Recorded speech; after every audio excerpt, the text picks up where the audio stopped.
Hi, I'm Stevie C in the place to be. I hope you weren't taken in by my April Fool's video, so I'm going to do a serious video about these. These are traditional tungsten fairy lights that I want to convert into LED. So I'm just going to start by letting you see them switched on.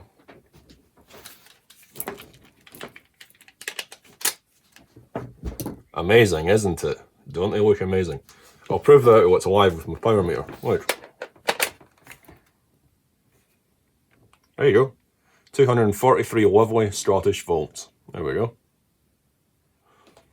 So in this set of lights, you've got two series sets of 60 connected in parallel at these junction boxes. So the first thing I'm going to do is split the 120 light set into two sets of 60. And that'll give me another video to do later in the week where I can show you a different kind of power supply to the one I'm about to show you in this video. So that's the light set now split into two different sets. Got the mains plug here, remove the links from the splits in the set, and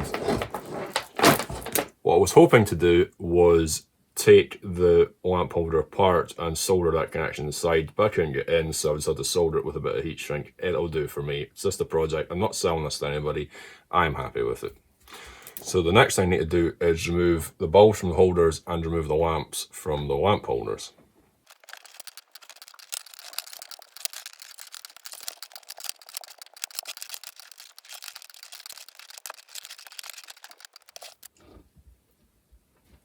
So obviously the next thing I'm going to do is remove the lamps from the lamp holders.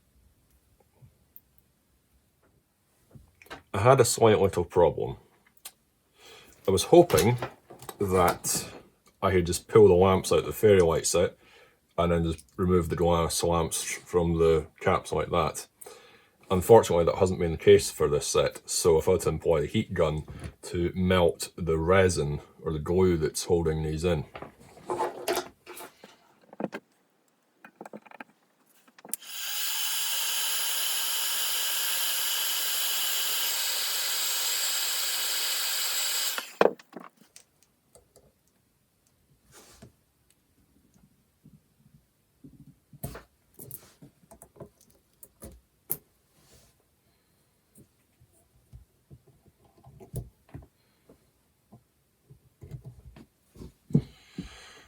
I just hope I haven't distorted the plastic too much, because, well, we'll see how the project ends up.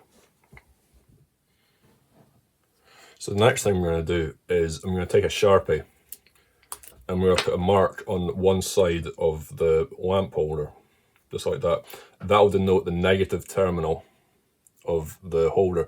This is important because LEDs only conduct in one direction, as we'll see later.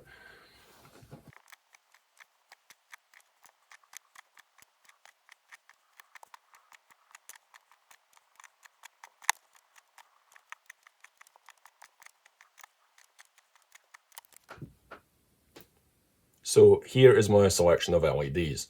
I've got a whole mix of 5mm and 10mm, some diffused, some focused. I've got three different types of yellow one. I've got native yellow ones. I've got focused and diffused that I've painted with this glass and acrylic paint, which I quite like. Just, I like it, that's it. I've got some color changing ones. I've got some cold white, again, focused and diffused. So I'm going to go ahead and install these into the lamp holders. So if I start off with the red one, again, the long lead is a positive. So because we've gone and marked these holders with a stripe for negative, we'll just make sure the short one coincides with that marking. So what I'm going to do is I'm going to fold the leads over.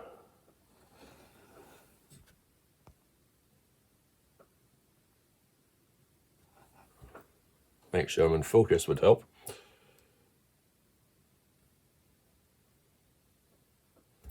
And then I'm just going to use my snips and then crop the leads with the lamp holder like that.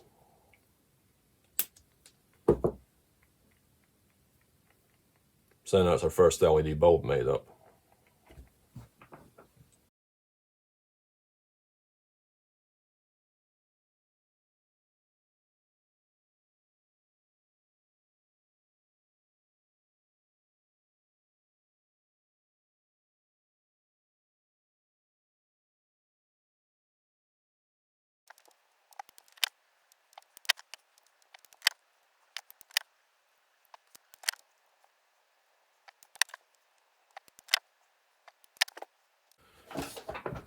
So now that I've put all the LEDs into the caps, it's time to start installing them in the fairy light string. So if we start from this end, noting our polarizing stripe, the black stripe means negative, so positive from the incoming supply. And it appears that my heat gun hasn't warped the caps, so that's nice.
So now that's all the LEDs installed into our fairy light string. Now, if I was to plug this into the mains right now, the LEDs would just fail instantly. So we've got to convert the AC coming in off the mains into DC, which is what LEDs need to run, and we need to limit the current. So I'm going to use this full wave bridge rectifier to turn the incoming mains AC into DC, which is what we need to drive the LEDs.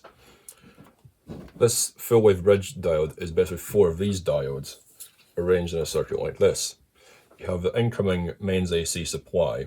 It gets blocked by this diode here and is allowed to pass through this diode. Diodes only conduct in one direction, like LEDs, remember. Comes out the positive side of the circuit. This connects to more resistors than our LEDs. Comes back on the negative, comes through this diode, and flows back to AC.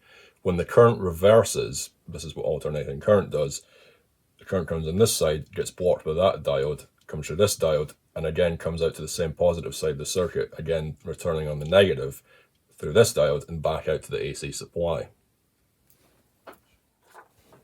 This component here changes this mains waveform into this one. That's AC, that's DC. So as you can hopefully see from this bit of paper here, I've printed out the forward voltages of the LEDs that I'm going to be using in my circuit. If we add up all of the forward voltages,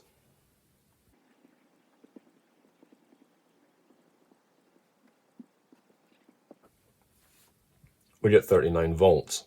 So this is one sequence of 15 LEDs. So it stands to reason, as we've used 4 times the amount, we just multiply this by 4, and that gives us the total forward voltage that the LEDs will drop. And on my 240 volt supply, this leaves about 84 volts to be dropped by, in this case, the resistors that we're using as a power supply. So if we use Ohm's law and we divide the voltage dropped across the resistors by the total resistance, that gives us about 9.5 milliamps, and this is what the LED string will run at. Again, using Ohm's law, if we take the current and multiply that by the voltage dropped by the resistors, that gives us the total power dissipated by the resistors. Now remember, this is for 4 resistors, so we divide by 4 to get the power dropped by each resistor, 0.2 watts, which is a lot less than its 0.5 watt rating, so that's fine. So I'm going to go ahead and crop the leads on the bridge rectifier.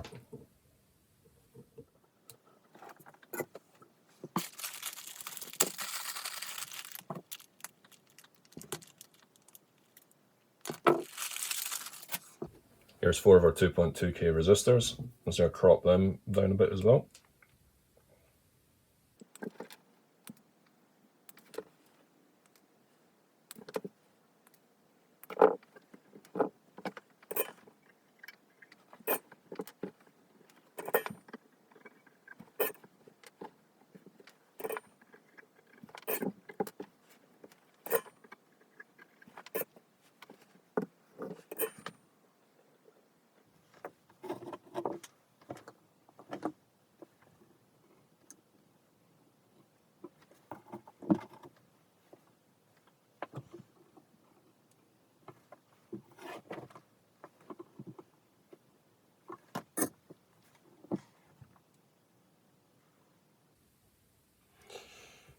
And that's our LED power supply made up. So now I'm going to go ahead and solder the LEDs to the bridge rectifier.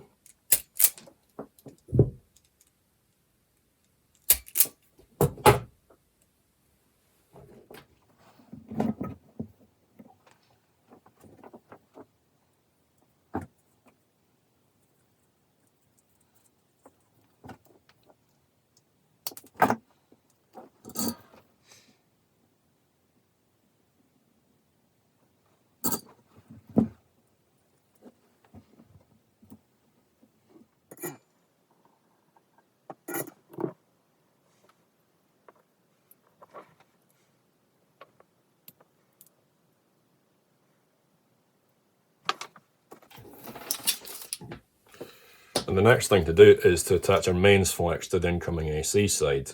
So this is just the original flex off a set of lights. Do not remove this label. I think I'm going to remove this label.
So again, I'm just going to encase this in a bit more heat shrink, again, just to keep prying fingers away.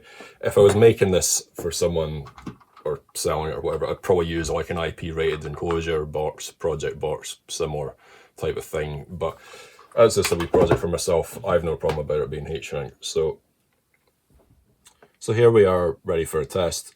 Obviously, I'm just double checking. We've got the power supply coming in on 3 amp fuse plug into the full wave bridge rectifier, 4 2.2K resistors. Hopefully I've put all the LEDs in the correct way around. I have genuinely no idea whether this is going to work or not. They might blow up.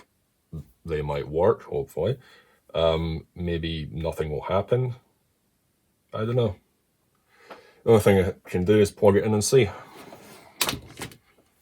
Here's our power supply. Prove it's alive again.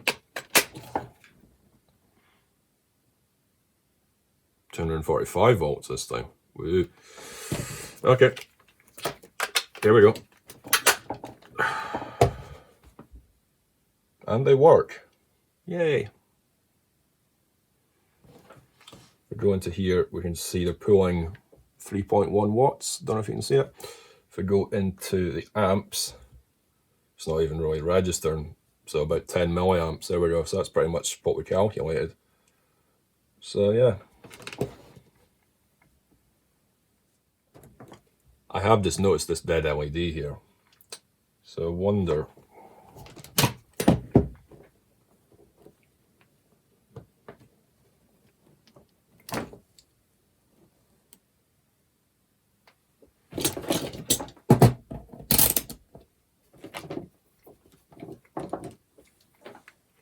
Have we killed it?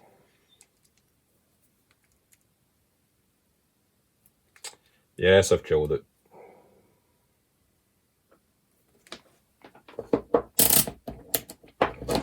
One moment, please.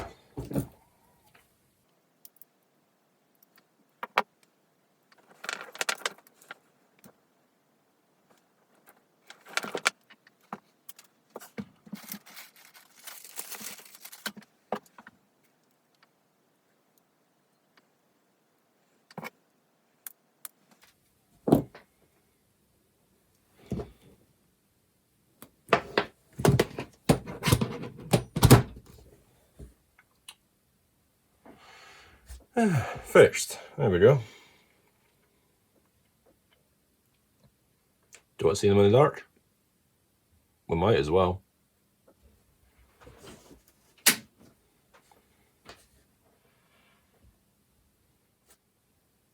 Woo, look at the lights. I actually quite like that yellow one. It's more orange than yellow. So that's the yellow one I painted, and that's the yellow one out of the packet. It really does look orange, doesn't it? Got some nice colour changing ones here.